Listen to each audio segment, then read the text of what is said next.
Hello guys, आज के इस वीडियो में हम बात करेंगे कि अगर आप आवेदन करते समय डॉक्यूमेंट्स संबंधित कोई गलती कर चुके हैं तो उसको सुधारने का तरीका क्या है और वह कैसे सुधारा जा सकता है। क्या जो डॉक्यूमेंट्स अपलोड किया गया है उस डॉक्यूमेंट्स के बदले पुनः अपलोड करने का मौका मिलेगा कि नहीं मिलेगा, इन्हीं सारे बिंदुओं पे आज इस वीडियो में हम बात करने वाले हैं। देखिए यहाँ पर लिखा हुआ है वर्ग 1 से 5, यानी कि जो बीपीएससी का एग्जाम हो चुका है और उस एग्जाम में वे सभी अभ्यर्थी जो वर्ग 1 से 5 के लिए आवेदन किए हुए थे तो उनके डॉक्यूमेंट्स से संबंधित अगर इशू है तो उसी पे हम बात करने वाले हैं। यहाँ पर लिखा हुआ है अपलोड दस्तावेज यदि त्रुटिपूर्ण या अपठनीय है। इसका मतलब हुआ कि अपठनीय से संबंधित इसके पहले हम वीडियो बना चुके हैं। जैसे अगर आप आवेदन किए होंगे तो आप आवासीय प्रमाण पत्र या जाति प्रमाण पत्र या आरक्षण से संबंधित कोई प्रमाण पत्र अपलोड किए होंगे और आप जानते हैं कि आज के डेट में ये सभी दस्तावेज ऑनलाइन बनाए जाते हैं और उस दस्तावेज पर प्रखंड स्तर के अधिकारी का डिजिटली सिग्नेचर होता है। तो वही डिजिटली सिग्नेचर जो है आपके डॉक्यूमेंट्स पर से हट गया है, यानी कि 100% अभ्यर्थियों के डॉक्यूमेंट से नहीं हटा है। फिर भी जितने भी अभ्यर्थी हैं उनमें से 20-30% अभ्यर्थियों के डॉक्यूमेंट्स पर से डिजिटली सिग्नेचर हट गया है। अब किसकी वजह से हटा है? साइबर कैफे वाले की गलती की वजह से हटा है या बीपीएससी की गलती से हटा है, ये तो अंदर की बात है, इस पर हम बात नहीं कर सकते हैं। लेकिन हाँ, ये सच है। यहाँ पर कह रहा है त्रुटिपूर्ण, इसका मतलब क्या हुआ? तो बहुत सारे अभ्यर्थी ऐसे होते हैं जिनके डॉक्यूमेंट्स पर कुछ आंशिक गलती दिखाई देती है और वह गलती हो सकता है कि बोर्ड की वजह से हो, लेकिन बोर्ड गलती की भी रहती है, लेकिन बोर्ड जो है इस गलती का श्रेय नहीं लेती है। अतः ऐसी गलती का खामियाजा अभ्यर्थियों को ही भुगतना पड़ता है। अब देखिए डॉक्यूमेंट्स पर आंशिक गलती किस प्रकार की होती है। यहाँ पर देखिए हम क्या लिखे हैं, यहाँ पर एक नाम लिखे हैं और यह नाम है अजीत, और अजीत में जो यहाँ डबल ई देख रहे हैं इसमें से अगर एक ई गलती से छूट जाए तो ये हो जाएगा AJET, यानी कि ये तो लिखा है अजीत लेकिन ये अजीत नहीं लिखा है बल्कि अजेत हो गया है, देख रहे हैं। तो ये है आंशिक गलती। जैसे किसी अभ्यर्थी का नाम है गीता और इसमें से अगर एक ई हटा दिया जाए तो ये हो जाएगा गेता। एक और नाम यहाँ पे लिखा हुआ है कौशल लिखा हुआ है और इस कौशल में से अगर इस ए को हटा दिया जाए तो यहाँ जो नाम लिखा हुआ है ये है कुशल। तो बताइए कौशल और कुशल में दिल्ली आसमान का फर्क है। और यही चीजें बहुत सारे अभ्यर्थियों में गलती हुआ है कि एक लेटर छूट जाने की वजह से जो नाम का अर्थ है वह पूरी तरह बदल जा रहा है। तो ऐसे ही गलती को सुधारने के लिए बीपीएससी द्वारा एक अंतिम मौका दिया गया है।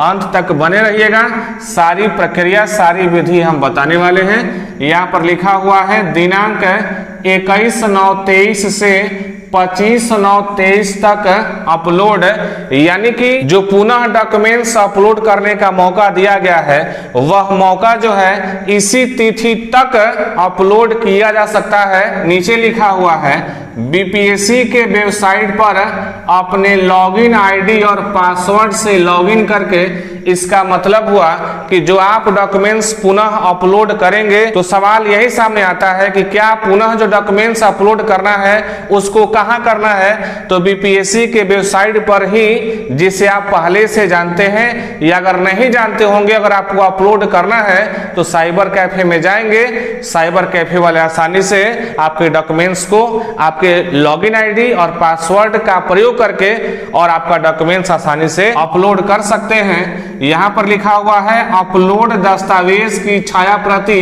100 KB तक। इसका मतलब हुआ कि जो डॉक्यूमेंट्स आप अपलोड करने वाले हैं उसका छाया प्रति आपके पास होना चाहिए उसका जेरॉक्स होना चाहिए और वह जो डॉक्यूमेंट्स होगा वह 100 KB से ज्यादा नहीं होना चाहिए। या तो आप सभी जानते होंगे कि इसका मतलब क्या होता है, या अगर नहीं जानते हैं तो साइबर कैफे में जाएंगे, वहां पर वो खुद आपके डॉक्यूमेंट्स को 100 KB के नीचे ही रखकर और अपलोड कर सकते हैं। आज का जो जमाना है ये डिजिटल जमाना है और इस जमाने में किसी गिने चुने ही नहीं, लगभग सभी लोगों को, सभी अभ्यर्थियों को डिजिटल की ओर जाना चाहिए, बढ़ना चाहिए और उसकी जानकारी हासिल करना चाहिए। अब मैं ऐसा क्यों कह रहा हूं? मैं ऐसा इसलिए कह रहा हूं कि आप जब किसी बहाली के लिए आवेदन करते हैं और आवेदन से लेकर के परीक्षा तक जो कोई भी इशू आता है, अगर आप उसके बारे में बिल्कुल भी नहीं जानते हैं तो अगर छोटी छोटी इश्यूज भी आती है तो उसके लिए आपको मार्केट जाना पड़ता होगा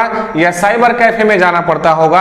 अगर इसके बारे में हल्का फुल्का भी अगर जानते हैं तो आप घर पे बैठ करके मोबाइल के माध्यम से ये छोटे छोटे इश्यूज को आप स्वयं ठीक कर सकते हैं। इसलिए मैंने कहा कि आज का जो जमाना है ये डिजिटल का जमाना है, सभी, लगभग सभी व्यक्ति को इससे जुड़ना लाजमी है, अति आवश्यक है। यहाँ पर लिखा हुआ है अपलोड दस्तावेज अटेस्टेड होना चाहिए। इसका मतलब ये हुआ कि आप अपने डॉक्यूमेंट्स का जो छाया प्रति करेंगे तुरंत छाया प्रति करा करके यानी कि जेरॉक्स करा करके और अपलोड नहीं कर देना है, बल्कि यहाँ पर बोल रहा है कि दस्तावेज को अटेस्टेड कराना चाहिए, अटेस्टेड कराना पड़ेगा।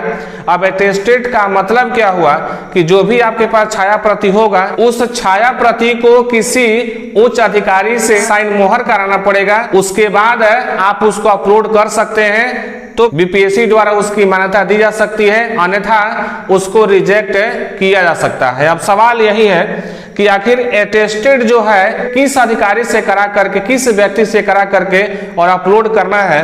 तो यहाँ पर देखिए लिखा हुआ है बीडीओ या सीओ, यानी कि आपका जो आवासीय प्रमाण पत्र, जाति या आरक्षण से संबंधित जो डॉक्यूमेंट्स आप अपने बगल के प्रखंड से बनाए होंगे वहीं पर आपको जाना है और या तो बीडीओ से या सीओ से या आपके आसपास जो हॉस्पिटल होगा उस हॉस्पिटल में जो प्रभारी के पद पे व्यक्ति होंगे उनसे जो है आप क्या करा सकते हैं, अटेस्टेड करा करके अपलोड कर सकते हैं। साथ में अगर आपको ये संभव नहीं है कि हम वीडियो से भी नहीं करा सकते हैं, सीओ से भी नहीं करा सकते हैं या अपने हॉस्पिटल के किसी प्रभारी से भी अटेस्टेड नहीं करा सकते हैं, तो क्या इसके अलावा भी कोई ऐसा विकल्प है कि जहां डॉक्यूमेंट्स को अटेस्टेड कराया जा सकता है?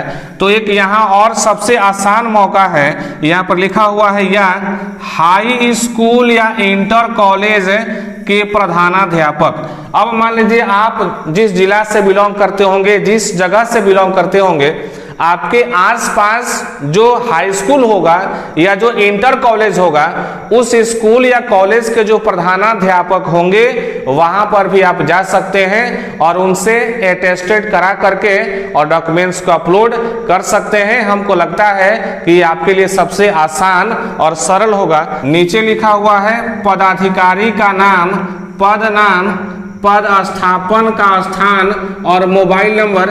ये बात क्यों कह रहा है? तो इसका मतलब ये हुआ कि आप जिस पदाधिकारी से अपना डॉक्यूमेंट्स अटेस्टेड कराएंगे उस समय आप क्या करेंगे कि आप एक खाली पेज पे दस्तावेज अटेस्टेड करने वाले पदाधिकारी का नाम यहाँ पर लिख लेंगे। उसके बाद जो उनका पद होगा, जो पद का नाम होगा उसके नीचे लिखेंगे। उसके बाद पद स्थापन का स्थान, यानी कि जिस स्थान पर ये पद स्थापित होंगे उस स्थान का नाम लिखना है और बगल में कह रहा है मोबाइल नंबर। देखिए यहाँ पर लिखा है मोबाइल नंबर, तो मोबाइल नंबर भी यहाँ पर लिखना है, एक सादा कागज पे इसको तैयार करना है। अब कहिएगा कि जब डॉक्यूमेंट्स अटेस्टेड हो जाएगा तो इसको अलग से लिखने की क्या जरूरत है? तो जो बीपीएससी द्वारा एक लेटर जारी किया गया है उस लेटर में ये सारी बातें कही गई है और इसी तरीके से कहा गया है उस लेटर में जिस तरीके से यहाँ पर आपको बताया जा रहा है। इसका मतलब ये हुआ कि जब आप इसको सादा पेज पे लिख लेंगे, जहां डॉक्यूमेंट्स अपलोड किया जाएगा उसके आसपास एक खाली स्थान दिया रहेगा और वहां पर ये सारी बातें पूछी गई रहेगी, इन सबका नाम वहां पर पूछा गया रहेगा और वहां पर आपको ये सारे डाटा को भरना पड़ेगा।